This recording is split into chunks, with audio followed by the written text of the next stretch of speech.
Alors, rebonjour tout le monde. Bienvenue à MTL Connect, la semaine numérique de Montréal. Hello everyone and welcome to MTL Connect, Montreal's Digital Week. Mon nom est Armaf Kami, votre animateur. Nous allons tout de suite passer au prochain panel. Alors, je vous invite à prendre place. Je vous vois en live. On n'est pas dans un Zoom. Je vois vos jambes, je vois vos pieds. Vous êtes ici vraiment nice. Je suis content. J'aime beaucoup ça. Et pour les internautes qui nous suivent à la maison, bonjour. Hello to everyone that are following us online as well. Alors, nous allons tout de suite passer à la prochaine session, un panel qui va traiter de l'intelligence artificielle au service des villes. J'aimerais tout de suite inviter le modérateur de cette séance, M. Julien Gosset de l'Institut Fari. On l'applaudit.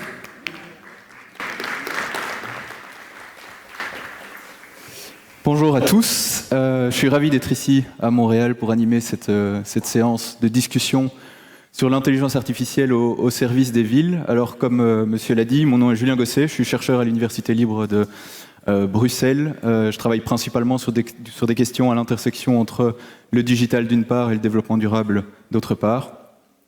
Et donc aujourd'hui, moi je suis aussi membre de Fari, qui a été présenté brièvement par monsieur Bersini, qui est un institut donc bruxellois pour celles et ceux qui n'ont pas assisté à la séance de monsieur Bersini. Donc très rapidement, c'est un institut bruxellois qui vise à mettre l'IA au service des villes, au service du bien commun, en menant des projets de recherche et d'innovation. Et dans ce cadre-là, je suis aussi en charge de la mise en place d'une stratégie IA pour la région bruxelloise.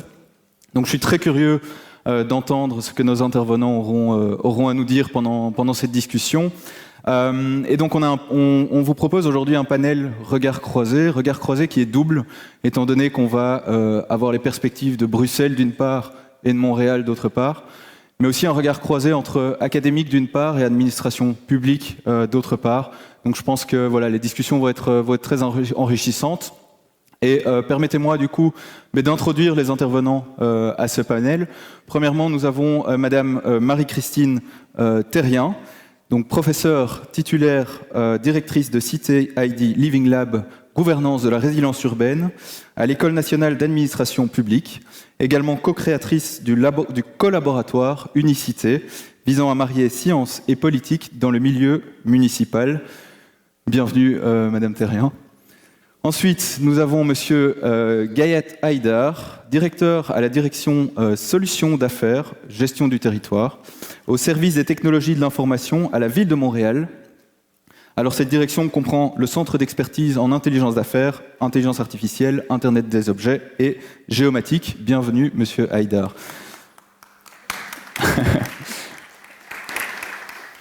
Nous avons aussi Monsieur Bersini, que j'invite à revenir sur scène.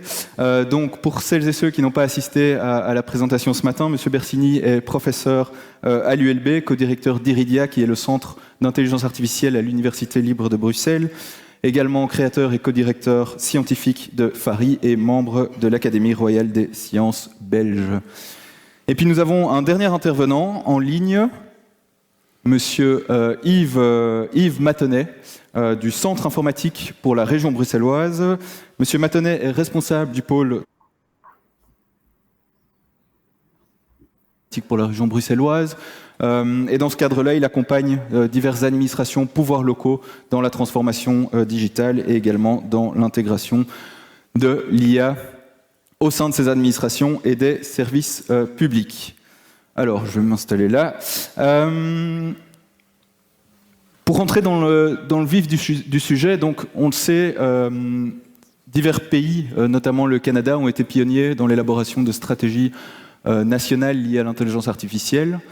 Dans ce contexte, on voit aussi de plus en plus d'initiatives stratégiques au niveau des villes pour combler l'éventuel fossé qui peut exister entre une stratégie nationale qui fixe un cap bien défini à l'échelle d'un État et des villes qui lancent leurs propres initiatives stratégiques pour prendre en compte la complexité de cet environnement particulier. Et donc, j'aurais une première question pour Monsieur Matonnet. Voilà. Et ma première question est la suivante. Monsieur Matonnet, on a la chance de pouvoir collaborer sur la stratégie bruxelloise. Et donc, la question que j'ai à lui poser, c'est pourquoi, au fond, est-ce si important pour une ville de se doter d'une stratégie intelligence artificielle, en particulier dans le cadre d'une administration comme celle que vous représentez, Monsieur Matonnet, qui est vraiment au cœur de la transformation digitale des administrations. Donc, pourquoi est-ce si important d'avoir une stratégie à l'échelle de Bruxelles ? Bonjour à toutes et à tous. Tout d'abord, je pense que la stratégie IA ne vient pas seule. Yves, on ne t'entend pas, donc on va juste demander le son ici, dans la salle.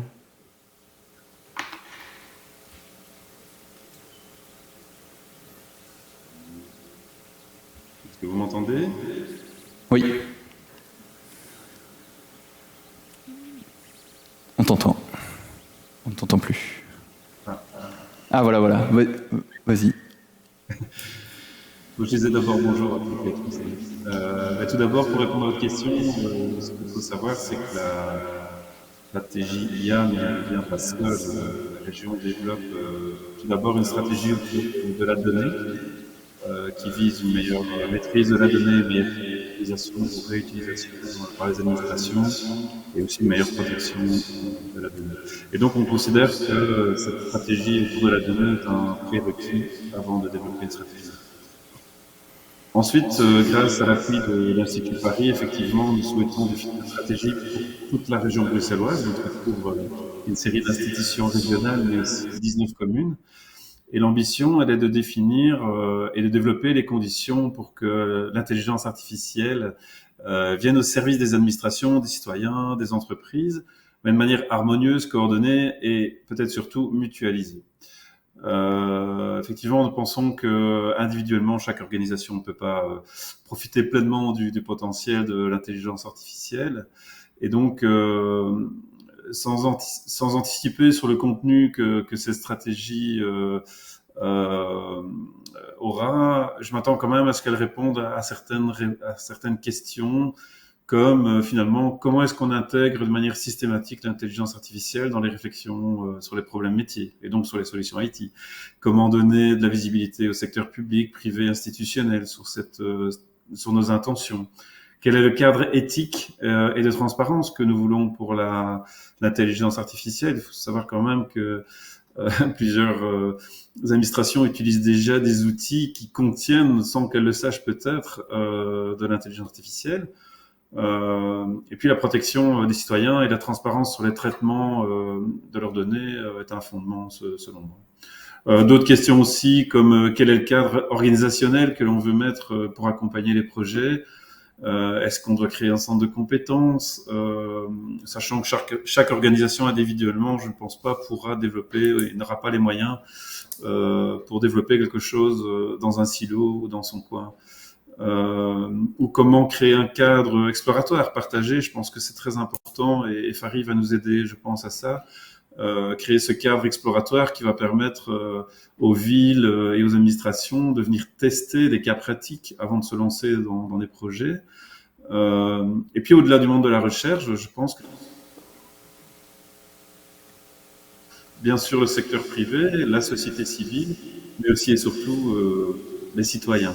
Donc voilà, et j'attends beaucoup de cette future stratégie qui va être vraiment une ligne directrice pour toute la région et pour toutes les communes de la région bruxelloise. Justement, au niveau des solutions, parce que quand on parle d'IA dans les villes, on parle vraiment de solutions qui sont intégrées dans les administrations publiques. Et donc ici, je me tourne vers Monsieur Haïdar pour vous poser cette question. Donc, je suppose que à la ville de Montréal, bon, je connais pas tous les potentiels use cases qui sont déjà d'application, mais qu'il y a aussi de l'IA qui est déployée.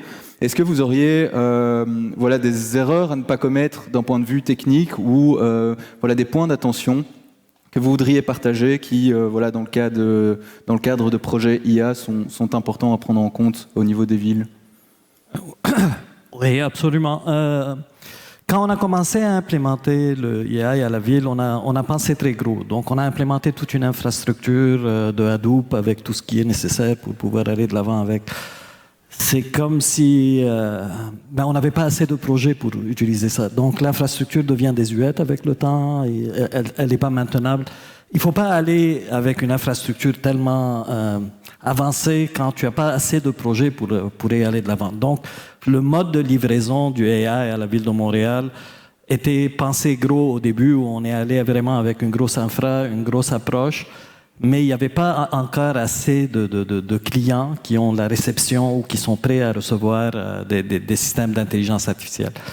Ce qui fait que toute l'infrastructure de Hadoop qu'on a montée à la ville, elle n'est pas nécessaire parce que ça existe dans le cloud, toutes ces infras. Il faut y aller tranquillement, puis progressivement. Il ne faut pas y aller avec un gros bloc comme on est allé au début. Ça, c'était une erreur technique par laquelle on est allé.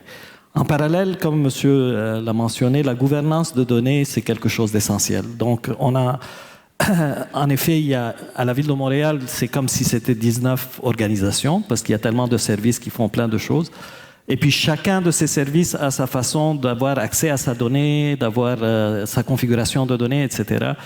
Puis, il n'y a pas de gouvernance centralisée de données. Puis, il y a un projet en cours actuellement pour faire une gouvernance centralisée de la donnée et l'accessibilité à la donnée, la révision de la donnée, ce qui est essentiel pour pouvoir aller plus loin à l'intérieur du AI. Donc, l'approche, ce qu'on pense qui est la meilleure approche, c'est d'aller de l'avant plutôt avec des projets progressifs, d'aller avec des projets qui peuvent démontrer la faisabilité du AI à l'intérieur de l'organisation et qui ont une valeur ajoutée pour que les gens puissent commencer à accepter l'idée du AI. Et en parallèle, on peut faire des projets majeurs avec des organismes, comme par exemple, comme on a fait un grand projet avec le MILA pour l'optimisation de la circulation sur le corridor Notre-Dame, qui est quand même un corridor névralgique à la ville de Montréal, avec le port de Montréal et tous les camions qui sortent du port de Montréal. Donc, on voulait arriver à une place où on essaye d'optimiser la circulation en diminuant, en augmentant la synchronisation des feux de circulation avec plein de capteurs, etc. Après plusieurs mois de recherche, le résultat à donner, c'est juste une amélioration de 1%. Donc, il faut avoir une tolérance à la recherche et développement. On ne peut pas garantir le résultat dès qu'on commence avec du AI. On doit avoir une certaine tolérance à la recherche et développement. On doit avoir les moyens de financer de la recherche et développement qui n'est pas nécessairement déployé au niveau... à la finalité, je ne sais pas si le résultat avec le MILA va... On continue à travailler avec eux, puis on va voir si on peut améliorer plus que 1%, parce que 1% statistiquement, ça ne vaut pas la peine de déployer. Mais si on réussit à arriver à un résultat plus élevé, là, on va pouvoir le déployer. N'empêche que cette recherche a été essentielle dans notre maturité, dans notre façon de penser. Et il faut attaquer les problèmes difficiles. Il ne faut pas juste attaquer les problèmes faciles. Les problèmes faciles, on les attaque pour démontrer la faisabilité, la viabilité du AI. Mais les problèmes difficiles, c'est là où le AI va avoir une grande valeur. Et ce n'est pas toujours garanti d'avoir le résultat, mais avec plusieurs itérations, on va y arriver. Donc, je vous dirais, ce qu'on a appris de notre expérience, c'est essentiellement, oui, on a commencé gros avec beaucoup d'infras qui ne sont pas nécessairement la bonne approche. On est allé avec des projets qui n'ont pas nécessairement de résultats finaux sans penser à comment faire la promotion.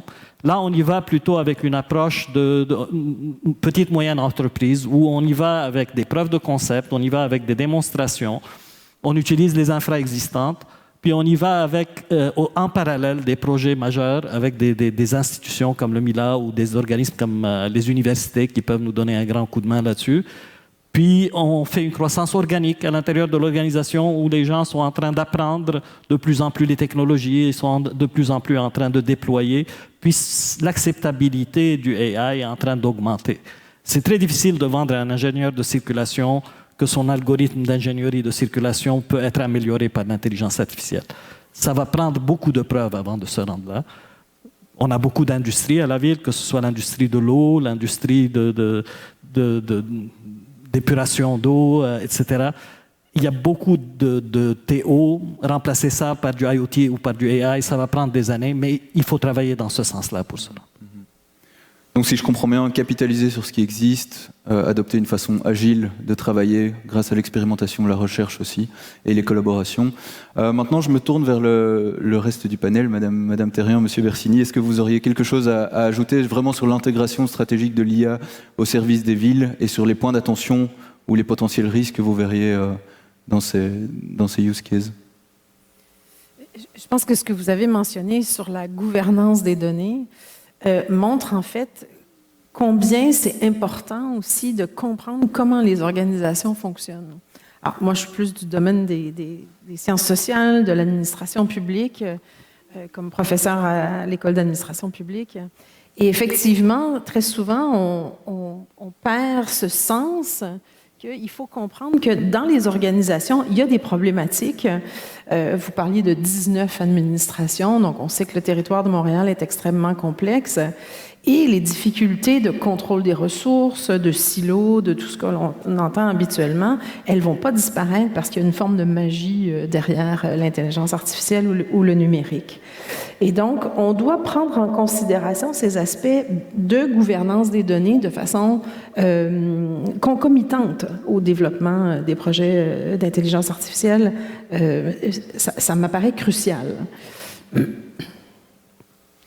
Mais, je ne vais pas répéter des choses que j'ai déjà eu l'occasion de dire pendant mon exposé. Mon expérience, ça fait 5 ans maintenant qu'on travaille avec les administrations publiques, et j'abonde dans le sens de votre intervention. Il faut y aller de manière extrêmement diplomatique, de façon, je dirais, très soft, et comme vous l'aviez dit tout à fait exactement, de jouer sur ce qui existe déjà en y allant à petits pas. Quand Fari a été créé, ici à Montréal, c'est vrai que Montréal était très à la pointe dans l'élaboration du manifeste de l'IA éthique, avec des grands termes que je trouve un peu pompeux, même si on les retrouve beaucoup aujourd'hui dans l'éthique de l'IA, comme l'inclusivité, la transparence, etc.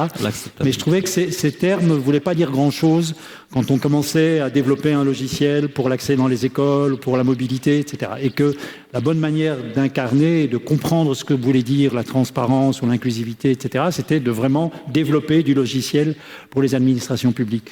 Et au départ du projet Fari, je me rappelle l'avoir parlé avec des politiques à Bruxelles qui m'ont dit « Ouh, attention, les administrations publiques, ce sont des États dans l'État ». Et plus encore, les équipes d'informaticiens dans les administrations publiques, ce sont des États dans l'État. C'est les meilleurs, par exemple. Et donc, ça ne va pas être simple. Et c'est vraiment les difficultés qu'on rencontre, c'est qu'il y a dans les administrations publiques beaucoup de conservatisme, beaucoup de paranoïa aussi, « Ouh là là, vous arrivez », etc. Mais je pense qu'il faut y aller de façon très diplomatique. Surtout, vous l'aviez dit, hein, et je suis tout à fait d'accord avec vous, ne pas arriver avec les gros sabots en disant « on va tout vous résoudre, on a les infrastructures, on a du deep learning, on a les données, etc. » Il faut y aller beaucoup plus mollo, bâtir sur l'existant. Et commencer par petits pas. Dans l'exposé, je parlais de la participation citoyenne, ça c'est très ambitieux. On pourrait y arriver dans un horizon beaucoup plus lointain, mais il faut vraiment y aller de manière très délicate. Et puis en plus, il y a un vrai souci parfois dans les équipes d'informaticiens qu'on trouve dans les administrations publiques. Alors je vais être un tout petit peu méchant, mais c'est pour faire avancer le débat, c'est qu'on n'a pas toujours les meilleurs informaticiens au monde dans les administrations publiques. Pourquoi ? Parce qu'il y a une concurrence extraordinaire avec le privé. Et donc le privé engage beaucoup d'informaticiens, et donc je me retrouve souvent avec des gens de bonne volonté, mais qui, l'IA, c'est du futur, etc., et qui travaillent sur Excel, sur Office.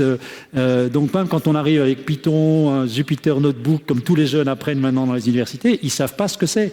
Et donc c'est pour ça qu'il faut y aller, je parle de Bruxelles, hein, j'espère qu'à Montréal c'est un peu plus en pointe, donc c'est pour ça qu'il faut y aller vraiment très délicatement et dire oui, mais enfin Python c'est bien, mais Excel c'est très bien aussi, et on va essayer de... Alors c'est ce qu'on fait, c'est l'aventure on l'a vu quand je vous ai parlé de la vaccination, c'était vraiment extraordinaire, ils organisaient toute la vaccination avec un tableur Excel, et le problème était quand même beaucoup plus complexe, mais on est arrivé trop gros.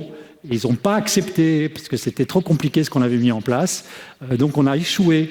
On aurait travaillé sur Excel, à petits pas, on y serait peut-être parvenu. Donc c'est vraiment, je rejoins, il y a les mollos, avec l'existant, délicatement, prendre en compte aussi la gouvernance de ces administrations, surtout pas les humilier, et on y arrivera. C'est comme ça qu'il faut progresser. Ouais. Ok, merci. Maintenant, j'aimerais retourner vers Monsieur Matonnet, justement sur ce point de compétences. Et il y a les mollos aussi, on le sait, Monsieur Matonnet, vous êtes au cœur d'une transformation digitale à la région bruxelloise.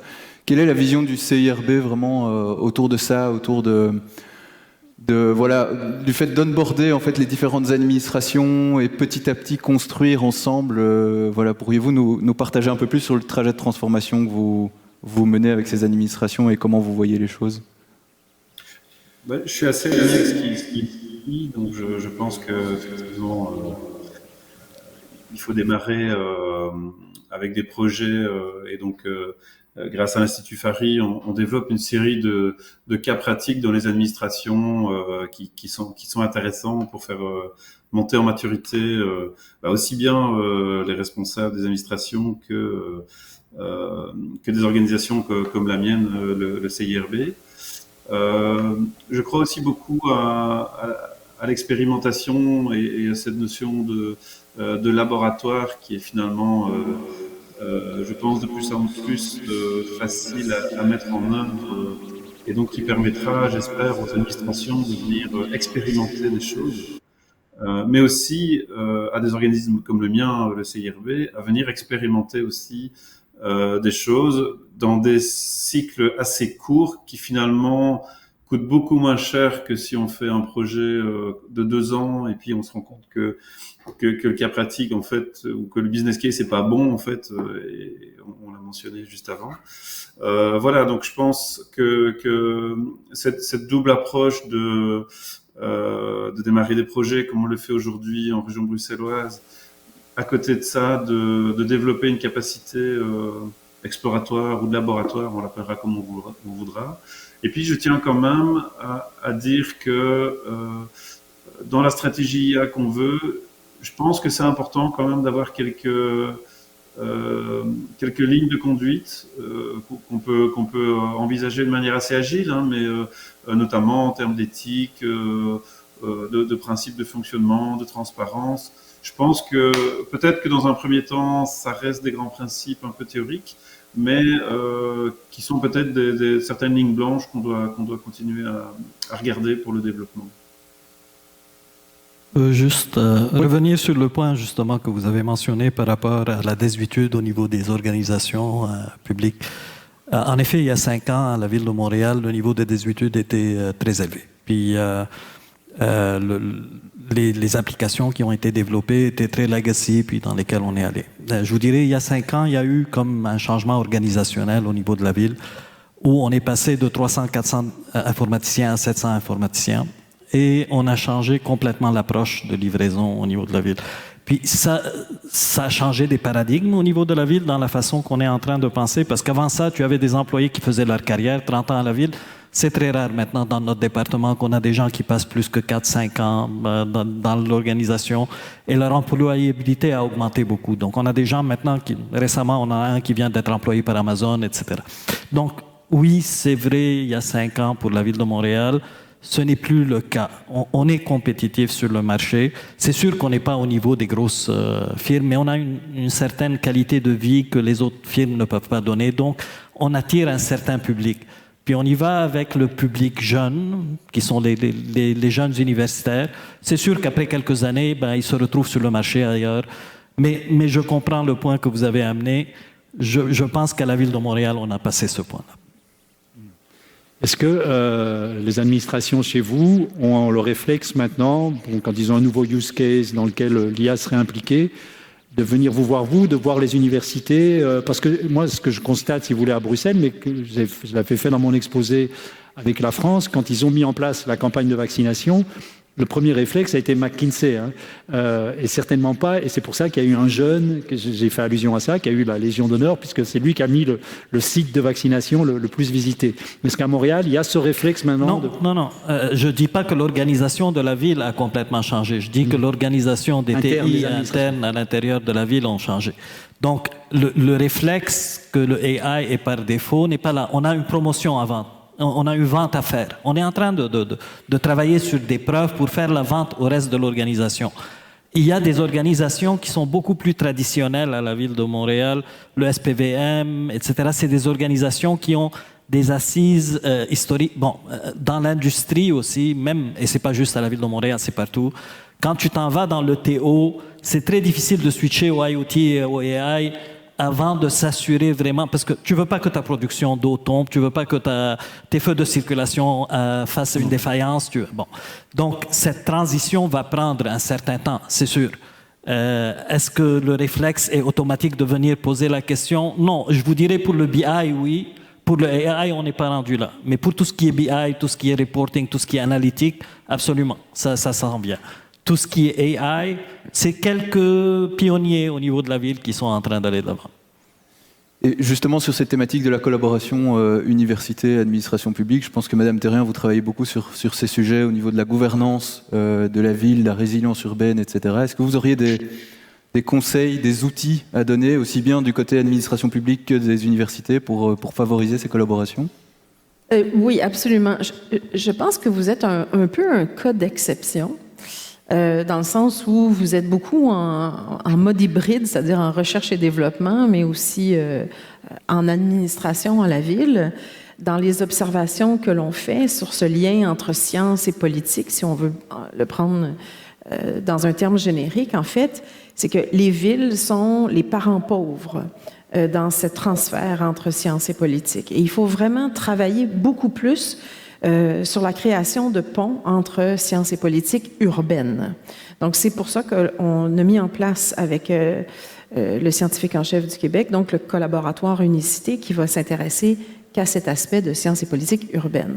Donc, il y a des ponts à faire entre les villes et les chercheurs de façon générique, mais aussi plus particulièrement pour le numérique et l'intelligence artificielle. Parce que je pense qu'avant d'arriver à l'intelligence artificielle, il faut d'abord aussi s'intéresser au numérique, qui est en fait...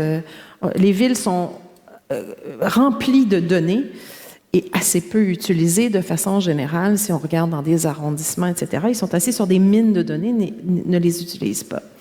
Donc, peut-être 3 points rapides. Et ça va faire des liens avec ce qui a été mentionné à la région bruxelloise aussi, c'est que il faut qu'il y ait un meilleur dialogue de collaboration. Vous allez me dire, bon, c'est un peu une porte enfoncée, mais il faut vraiment y réfléchir dans toutes les étapes de la recherche et toutes les étapes de la mise en place des politiques publiques. De façon générique, les chercheurs comprennent peu comment fonctionnent les politiques publiques, que si vous arrivez avec une idée et que la politique est déjà écrite, vous arrivez un peu trop tard. Et la même chose, dans les villes, il n'y a pas le réflexe d'appeler les chercheurs qui travaillent sur des projets hyper complexes. Vous avez parlé du réflexe McKinsey, et on n'a pas développé le réflexe de parler aux chercheurs. Vous avez fait appel à l'Institut Mila. Je vous dis, vous êtes une exception. On fait peu appel aux chercheurs, donc on a besoin de plus travailler ensemble l'identification, l'accompagnement, la coproduction des projets dans le numérique, parce que les chercheurs ont souvent des solutions, mais ils ne savent pas à quoi les attacher, et les villes, des fois, ont besoin de solutions, et ne savent pas qu'il y a des chercheurs qui travaillent là-dessus. Donc, on a un peu de travail à faire. S'habituer aussi à travailler un peu plus en recherche-action. Vous parliez de use case ou de test bed dans la région de Bruxelles. Je pense que c'est un peu vers ça aussi où il faut que les chercheurs soient appelés.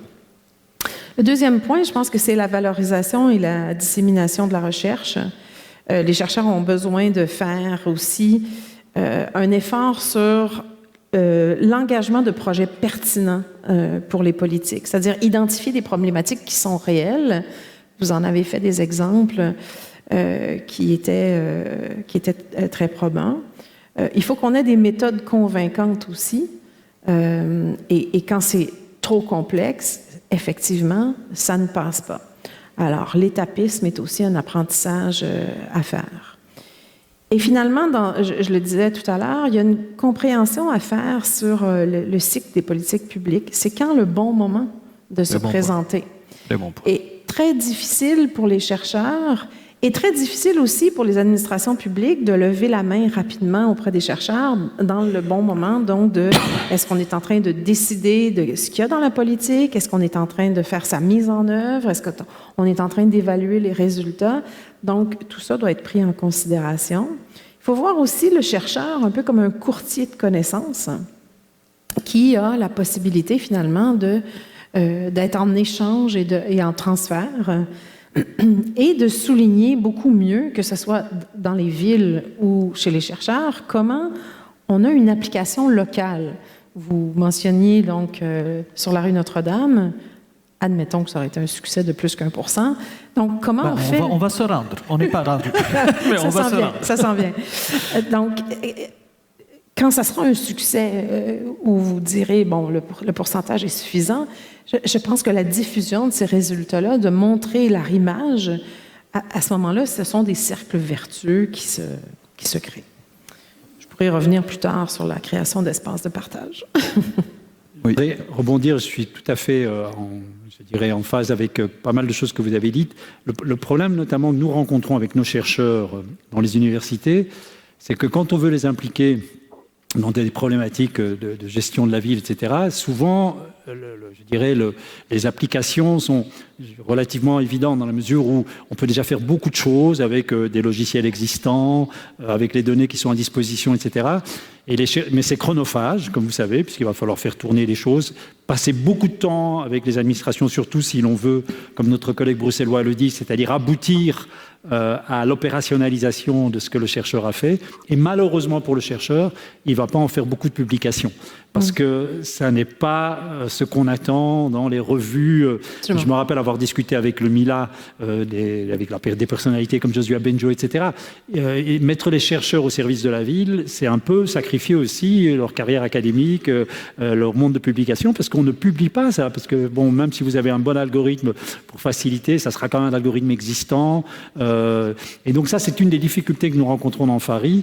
Et on essaye de maintenir un équilibre entre laisser aux chercheurs la possibilité de faire leur doctorat, de publier pour que leur carrière continue, et qui passent un peu de leur temps, mais c'est un équilibre très difficile à trouver, sur des problématiques de la ville, parce qu'aujourd'hui la jeunesse est assez passionnée aussi de participer à la résolution des crises que nous traversons, donc on arrive à les convaincre, mais il faut savoir où mettre le curseur, et on vit cette difficulté dans FARI. On a créé FARI un peu pour être cet intermédiaire entre les universités et les villes, et de trouver pour chaque chercheur, Julien d'ailleurs est un parfait exemple, et il y en a d'autres qui participent de cela, mais qui se rendent compte de la difficulté et qui se disent, oui, mais ma carrière, qu'est-ce qu'elle va y gagner? Comme vous savez, les H-index et tout le bazar auquel aujourd'hui, la compétition qui existe pour faire son trou dans le milieu académique, quoi.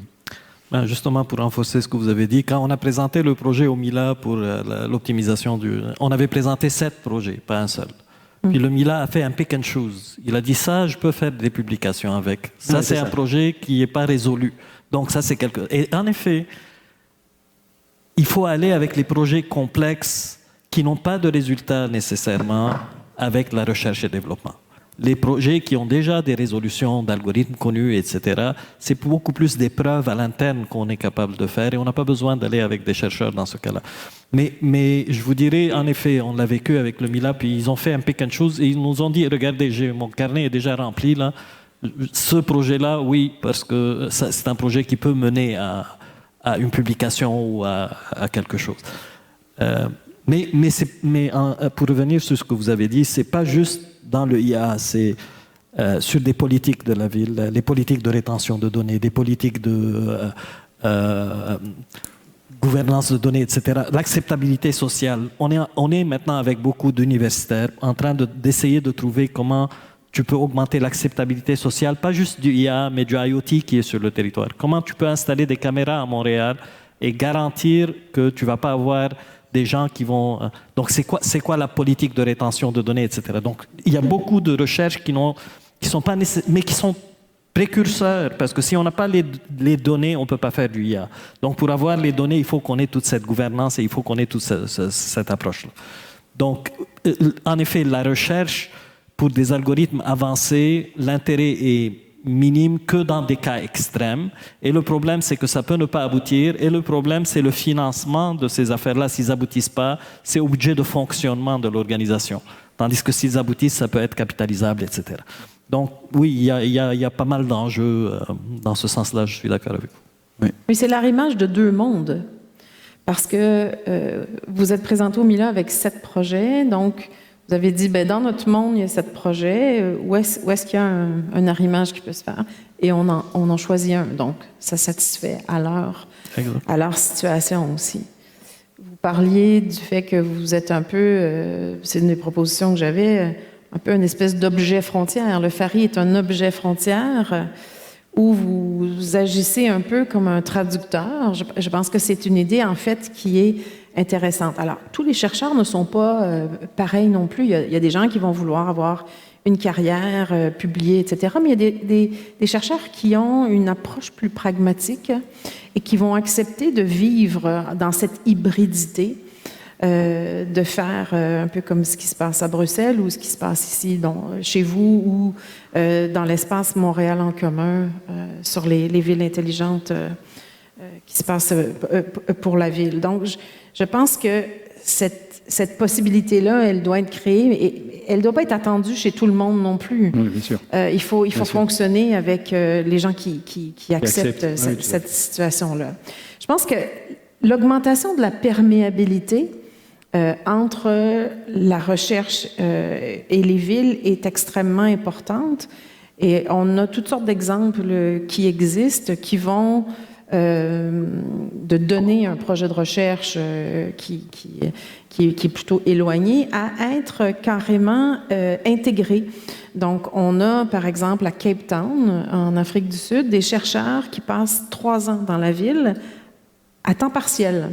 Alors, ils seraient, par exemple, chez vous 2 jours semaine ou 3 jours semaine et ensuite retournent à l'université. Et vice-versa, on a des gens de la ville qui sont à l'université pendant un certain temps. Donc, je crois qu'il y a toutes sortes de formes de perméabilité qui existent, qui peuvent permettre de réaliser certains projets. On a les laboratoires comme celui que je dirige, donc le Living Lab, où on met en commun des ressources et on fait une expérimentation ensemble et on voit ensuite ce qui doit être ajusté. Et ça permet de développer un langage commun aussi et à échanger des outils, surtout quand on est sur des échanges plus produits, coproduits, et de faire en sorte aussi qu'on ait des gens avec lesquels on peut échanger pour faire des expérimentations communes. Donc, je pense que dans les solutions à proposer, c'est vraiment de créer toutes sortes de formes d'espace de partage ou d'échange ou de coproduction ou de tests et d'accepter que ça va prendre un peu plus de temps. C'est-à-dire que ce qui est difficile aussi parfois dans les villes, c'est qu'on doit réaliser le projet à l'intérieur de 6 mois, 1 an, 2 ans, et parfois la recherche est plus lente. Absolument. Mais elle peut être aussi plus rapide si on la prépare. Et les projets des villes pourraient peut-être être un peu rallongés aussi. Je pense qu'il y a des espaces de négociation qui peuvent se créer si on voit qu'il y a un bénéfice mutuel pour réaliser et faire en sorte que le projet puisse aboutir à des résultats intéressants. Monsieur Bersini, vous vouliez Oui, réagir ? juste ne pas trop tomber. Moi, je suis tout à fait d'accord et chaque fois j'abonde, mais il faut aussi que les universités, donc comme vous avez dit, tous les chercheurs ne s'y prêtent pas. Vous avez bien fait de faire la distinction entre les chercheurs qui ont envie de jouer cette hybridation dont vous parliez. Ceux-là, ils sont obligés aussi d'ajuster leur chronologie, si vous voulez, pour travailler à la manière dont aujourd'hui le privé nous a appris à travailler en informatique, c'est-à-dire l'agilité et le temps court, c'est-à-dire qu'on n'a plus le temps. Et c'est vrai que souvent les administrations publiques ont un souci du temps court, oui d'accord, mais donnez-nous, et comme vous savez maintenant en privé on travaille beaucoup en agilité, les manifestes agiles sont 2 semaines, nous voulons voir le nouveau logiciel tourner et tout de suite le mettre, et c'est pour ça que je parlais de participation citoyenne, c'est que je pense que aussi, et ça se rapprochera de certaines choses dont vous parlez sur l'acceptabilité sociale, c'est que je pense qu'il faut aussi des comités d'usagers, des comités de citoyens, qui sont très très vite mis, si vous voulez, au service de ces logiciels aussi, puis qui les testent. Et donc cette agilité, c'est aussi un apprentissage que les universités doivent accepter de faire. Les publications, on a du temps long, mais aujourd'hui, vous savez, c'est le réchauffement climatique, on n'a plus trop de temps. La transition énergétique, la pandémie, on n'a pas eu beaucoup de temps non plus pour mettre en place. Et donc il faut que les universités acceptent aussi cet exercice. Exactement. C'est, je pense, une remise en question aussi, enfin, des deux côtés, côté administration publique, côté université aussi. En effet, les publications ne doivent pas être le seul, je pense, critère. En tout cas, voilà, moi j'ai à cœur de travailler sur des projets aussi au service des villes, etc. Et je pense que l'université peut aussi se remettre en question sur cette recherche à valeur sociétale plus directe. Je vois qu'il reste 6 minutes. Donc on a encore une petite minute, peut-être si Monsieur Matonnet veut encore partager un élément. Sinon, on passera aux questions. Pour rebondir un peu sur ce qui vient d'être dit, je pense qu'il c'est intéressant aussi de... je pense que le tandem public-université ou monde de la recherche ne suffit pas forcément.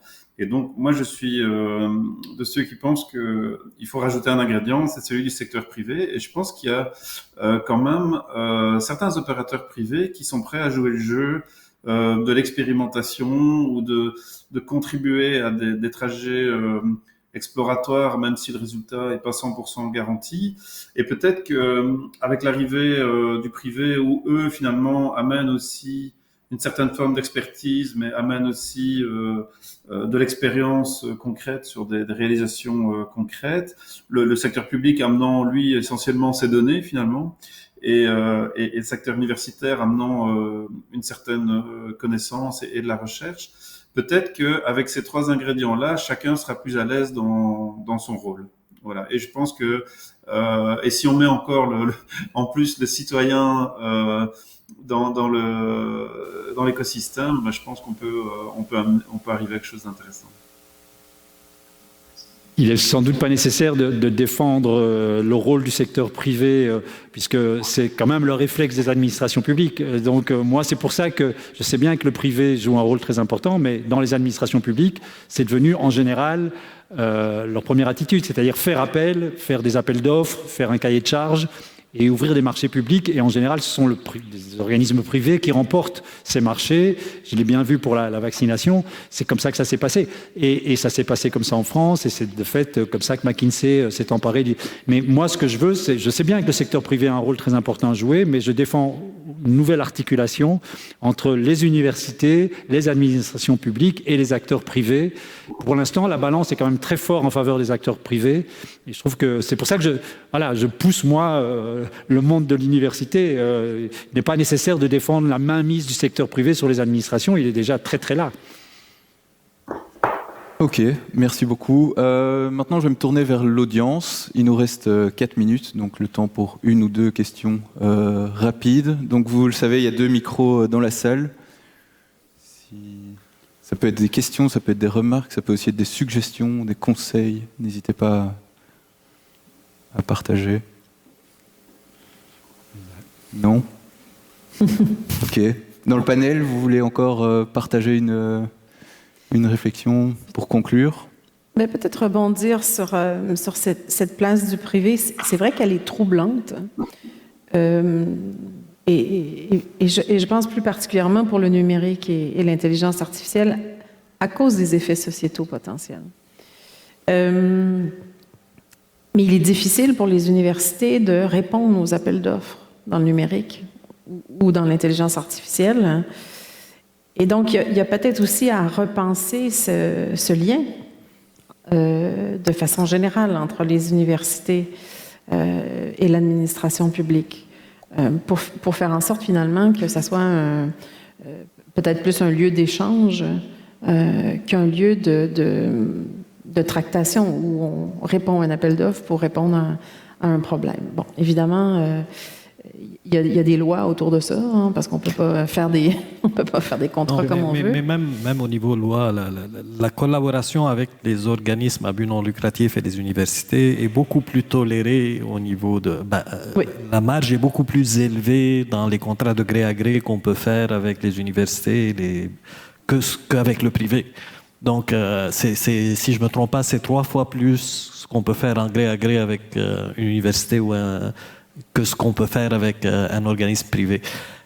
C'est sûr que le problème reste que les universités, leur intention reste la recherche, le développement, la publication, etc. L'administration publique, elle veut pouvoir implémenter des systèmes qui doivent être mis en place pour faire le service aux citoyens.